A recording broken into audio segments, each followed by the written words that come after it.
गोदो हाग्रा गोजामोन सासेल' मानसि दंमोनलै बेयाव फैदोंना फैयाखै मानसिया नामा जाबाय नांगोल जोंख्लाब होननानै मिथिगौमोन बे जायगायाव बे समाव रावबो गैथ'वामोन एसे दावदैबो जाथ'वाखैमोन बे नांगोल जोंख्लाब होननायल' दंमोन ओमफ्राय गेजेर गेजेर माबाफोर फैयोमोन मा होनोमोन बेखौ इंराजफोर फैयोमोन इंराजफोर दाना नांगोल जोंख्लाबा हालेवो आबादारि दाना सानफ्रामबो हालेवनो थाङो सानसेखालि लामायाव मोनसे बेसाद थुख्रासे बेसाद मोनबाय बियो मा बेसादलै बेलाय होनना नायबाय गावखौ खावब्लान होबाय हाब मा बेसादाव गावखौ खावब्लान होयो आयना खावख्लाब मोनदों इंराजफोरनि गलांनाय बर'फोरनाव रावनावबो आयना गैयामोन बे समाव नायबाय गावखौ खावब्लान हाब माथो बेलाय आफासोलै जाबाय गावनि बिफानि महरजों एखे बिना आयनाथ' नुफेराखैना खावब्लानो माथो आफासो नोंखौ न'आव लांनानै दोनहैगोन आं आफा होनना बया गाबबायो गाव जेसेबां गाबदों आयनाया बेसेबां गाबबाय आं नोंखौ न'आव लांना दोनहैगोन आफा थैनायनि उनाव दिनैसिम लोगो मोनदों होनना बया गाबबाय दाना न' सिङाव एरसोनानै दोनहैबाय गोसो जाबानो नायो गाबो सानसेखालिथ' हिनजावा नुसनगारबायलै बे फाग्लायालाय माखौ नायना गाबबाय थायो हिनजावा थांनानै नायबाय बेबो खावब्लानोबो आयौ माथो समायना हिनजावसै फाग्लाय बेखौ सिनना गाबबाय थायो बेखौसो लाबोना दोनफैदों बियो बेखौसो हाबा खालामथारगोन बियो जि गाबबाय गाव जेसेबां गाबदों आयनायाव एसे गाबबादों दाना बैखिनियाव फांसे बिराद गिदिर फाख्रि बिफां दंमोनलै नोंसोर रावबो नुवाखैलै बेयाव सासे बाबाजि थायोमोन दाना बाबाजिनो खोन्थाहैबाय नै आफा आंनिया हौवाया सासे हिनजाव लाबोना दोनफैदों हायोबा बेखौ माबा मोनसे खालाम जाहैबाय हाब नंगौ नामा माबायदि हिनजाव लाबोथ' आं थांनाय जाबाय लाबोबाय बाबाजिखौ दाख्लिनि पुर्निमायाव जानाय माने माहाजोन बोराइजों माहाजोन बुरैजों अर सायलायबाय थादों अर सायलायबाय थानानै माहाजोन बुरैखौ बुंदों बोराया नै बुरै दिनैलाय मा ओंख्रि जानो बोरा जाबाय हा माथो ओंख्रि जाबावनोसै बै दुलियाव दोननाय जोगोनारजोंनो ना गोरलैजों एख्रबना होदो जाहैबाय रुवाथिखौ लिंहरबाय नै आबै ओजों फै जाबाय फैबाय माबानो जाबाय बै दुलियाव दोननाय जोगोनारखौ थाइसे लाना फै हायोबा देन्था गैयिखौ लाबो देन्था गैयिया थाब सेवो जाहैबाय हायोबा देन्था गल'नायखौ लाबो हायोबा एब्रब नायना लाबो थाब सेवो जाहैबाय थिग बे समावनो सिखावा दुलियाव हाबनानै माइ खावगासिनो बस्थायाव सोगासिनो दाना बेयाव जोगोनारखौ लायबाथ' सिखाव हमजाखासिगोन ना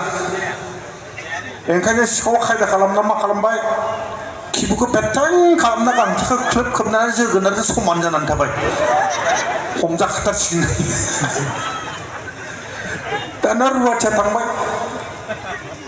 ओरै दुलियाव ओरैहाय दांहरबाय सिखाव थावसेयावसो ग्रोब दांफ्लांबाय आयु माथो जोगोनारा थान्दासो जाबाय आरो माहाजोना एसे एब्रबनानै लांनो होदोंमोन माथो बिल बेसे जाबाय सिखावा आरो थाफ्लाया मानगासिनो मेवगासिनो खेथाबगासिनो बे फाग्लि रुवाथियालाय माब्ला थाङो होनना खेथाबगासिनो आरो रहाय एब्रब नागिरबावनो होनना नागिरबाव आगदान थाफ्लायाव ग्रोब दांलायबाय सिखाव आरो एथेबगासिनो रहाय देन्था गैयिखौसो लांनो होदोंमोन देन्थायाबा बहा थाखो होननानै नागिरबाय दाना देन्था नागिरनायावनो सिखावनि खिबुआव ग्रोब दांफ्लांबाय आयु माथो देन्थायालाय गल'बायसो जाबाय मानसिनि खिबुआ बै जोगोनार देन्था गल'नाय जायखिना बेयाव ओरै दांफ्लांबाय माथो लेफे लेफेसो सिखाव आरो खिबुखौ एथाबगासिनो बे फाग्ले माबा दाना सोनायाव ब्र' हाबगारगारबायलै आयु माथो सेवबायसो जाजागोन ना जाजासै होननानै ओरै बोना लाबाय मोनामसै गेसाव बुस्थुआलाय माथो सेवबायहाय होनो जाहैबाय ओमफ्राय बेखौ लायालासिनो ब्लड फैबाय पस्टआलाय अरिजिनेल थाखा खतमाया आं थगायलाय बे फैलायसो थगायदों जियानो जा रायजो नोंथांमोन लामाया बिराद गोजान गिहरबाय दङ बेयाव थानाय आइजोफोरा गावबा गावनि हौवाफोरजों साबैसे बुजाखो देनायाखै थिखांना बुजाफेराखै नङाबो गोदोनासो देन्जार गैयोमोनलै दाना बुला जों गामियाव सासे मानसि दंमोन ड्राइभार बुनो होनबानो 10 बारसो बुखांबायानो जोगोनबा 10 बारसो जोखांबाय दानिया न'खरना सानबाय र' बेखौ बिदि दोनबा जानाय नंलाहाय बेखौ हाबा होनांसिगोन जाहैबाय दानिया मा खालामबाय मानसियाथ' देन्जार अख्राना बुनो माने 6 बारसो बुखांबायानो जोगोनबा 6 बारसो जोखांबायानो दाना मा खालामबाय हाबा खालामना होबाय हाबा खालामना होनानै न'आव थाबाय थाबा माब्लाबा हिनजावखौसो बुथारगारगोनहाय होननानै पान्जाबाव ट्राक सालायनो दोनहरबाय मथा मथि 9 माससोनि उनाव न'आव फैफिनबाय माने बेमार जादों लासैनो उदैया देरदोंनिया ओमफ्राय गामिनि फार्मासियाव थांबाय जों गामियावथ' गिदिर गिदिर डाक्टर गैया नालाय दा नायहैबाय नायनानै बुंबाय हाय नोंनि बेमारखौ आं हमनो हायाखैलै नों हायोब्ला फुङाव नोंनि पेसाबखौ लाबो जाहैबाय लेबरेटरियाव नायनांगोन जाहैबाय न'आव थांफिनबाय फुङाव गावनि पेसाबखौ बथल फिसायाव आराम सोनानै दोनबाय इयो सोना दोननानै आराम उन्दुफिनबाय हिनजाव आरो न' सिबनायावनो पेसाबा ज्राव गोलैगारबायलै हिनजावाथ' देन्जार गिबाय ओरैबायदि मानसि मानोबा दोनदोंमोन बे गोलैबाय होनबाथ' आंखौ बुथारखागोनहाय जाहैबाय बारियाव थांनानै गावनिखौ आराम दोनफैबाय हिनजावा होमबासो थान्दा गोजोन मोनलायबाय हिनजावा दाना दुगा साहा लोंनानै ओंखाम सोंखाम जानानै लाना थांबाय इयो डाक्टरनो हैबाय डाक्टरनो नायबाथ' घटनाया बिखमलै जाहैबाय डाक्टरा नोंलाय लामा सामा उन्दुबायमोन नामालाय जाबाय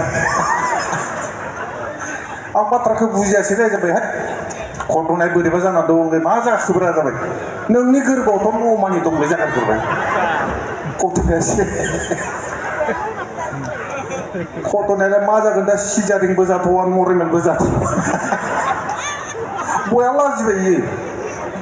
लाजिनानै एबार न'आव फैयालासिनो ओरै बारिजों थांनानै गावनि गस्ला गावनि लंपेन्ट खुनानै गोदोनायाव आलायनानै बेयाव दिन्दां थैग्रोदों दाना बेखायनो बे बुंनायनि ओंथियानो जाहैबाय रायजोनोंथांमोन हौवाजों हिनजावजों हाबा जालायोब्ला गोसोनि बाथ्राखौ बुंलायनो हानांगौ नोंबाबो नङाबाबो बुनाय नोंबाबो नङाबाबो रायनाय बेफोरबायदि जायोब्ला हौवाजों हिनजाव जुदि गोरोबलायनाय जायोब्ला बेफोरबायदि जायो दा बेखायनो बेयाव थानाय हौवाफोरा जुदि हिनजाव बुग्रा दंबा दिनैनिफ्राय बुनांला दा बुग्रा दंना हौवाजों हिनजावजों गोरोबलायना थानांगौ रायजोनोंथांमोन दा जियानो जा गोजोननाय थाबाय